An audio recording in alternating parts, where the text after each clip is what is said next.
வாங்க கதை கேட்க வந்துட்டீங்களா? போலாமா கதைக்குள்ள? இன்னைக்கு என்ன ஸ்டோரி பார்க்கலாம் அப்படின்னா, ஒரு எலிக்கதை. எலிக்கதைன்னு சொன்னதும் ஒரு சாதாரண எலின்னு நினைச்சிட்டாதீங்க, அது ஒரு விசித்திரமான எலி. சரி வாங்க போகலாம். ஒரு ஆராய்ச்சியாளர் என்ன பண்றாங்க அப்படின்னா, ஒரு கூண்டுக்குள்ள ஒரு எலியை பிடிச்சி வச்சுட்டு ஆராய்ச்சி செய்யறதுக்காக பிடிச்சி வச்சிருக்காங்க. சரி, அந்த எலிக்கு அந்த கூண்டுக்கு நடுவுல ஒரு பெல்லை கட்டி தொங்க விட்டுறாங்க. அப்ப அந்த எலி என்ன பண்ணுதுன்னா, அந்த கூண்டுக்குள்ளேயே அங்கேயும் இங்கேயும் ரவுண்ட்ஸ் அடிச்சிட்டு இருக்கு. அதனால எலிக்கு ரொம்ப பயங்கரமா பசி வந்துருச்சு. அப்ப அந்த எலி என்ன பண்ணுதுன்னா, அங்கேயும் இங்கேயும் குடுகுடுன்னு வேக வேகமா ஓடிட்டு இருக்கு. அதுக்கு ரொம்ப பசி வந்துருச்சு இல்லைங்களா? அந்த பசி என்ன பண்றதுன்னு, என்னடா இவன் நம்மளை கடத்தி வச்சு ஒரு கூண்டுக்குள்ள அடைச்சி வச்சுட்டு சரியா சாப்பாடு தர மாட்டேங்கிறாங்களே அப்படின்னு சொல்லி ஒரு டென்ஷன்ல ஓடிக்கிட்டே இருக்கு. அப்போ அந்த எலி வந்து யதார்த்தமா அந்த பெல்லை வந்து டச் பண்ணும்போது என்னன்னா அங்கே சவுண்ட் கேட்குது. அப்போ அந்த ஆராய்ச்சியாளர் வந்து கொஞ்சம் சாப்பாடு வைக்கிறாரு. அதுக்கப்புறம் அடுத்த நாள் மறுபடியும் பசி வருது. அதே மாதிரி அது அங்கேயும் இங்கேயும் குடுகுடுன்னு ஓடுது. அந்த பெல்லை மறுபடியும் தெரியாம இடிக்கும் பொழுது அந்த சவுண்ட் கேட்டதும் அந்த ஆராய்ச்சியாளர் வந்து சாப்பாடு கொண்டு வைக்கிறார்.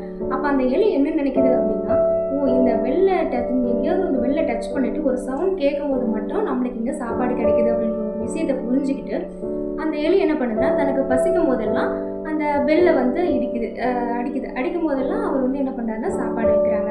அப்போ அந்த ஆராய்ச்சியாளர் வந்து அவங்களோட ஃப்ரெண்டை கூப்பிட்டு சொல்கிறாங்க, பாரு இந்த எலியை வச்சு நான் ஒரு சூப்பரான ஆராய்ச்சி ஒன்று பண்ணியிருக்கேன். அந்த எலிக்கு ஒரு நல்ல ஒரு ட்ரைனிங் கொடுத்துருக்கேன். அதுக்கு பசிச்சிச்சு அப்படின்னா அது பெல் அடிக்கும். பெல் அடித்தா நம்ம போய் சாப்பாடு கொடுத்துருவேன் அப்படின்னு சொல்கிறாங்க.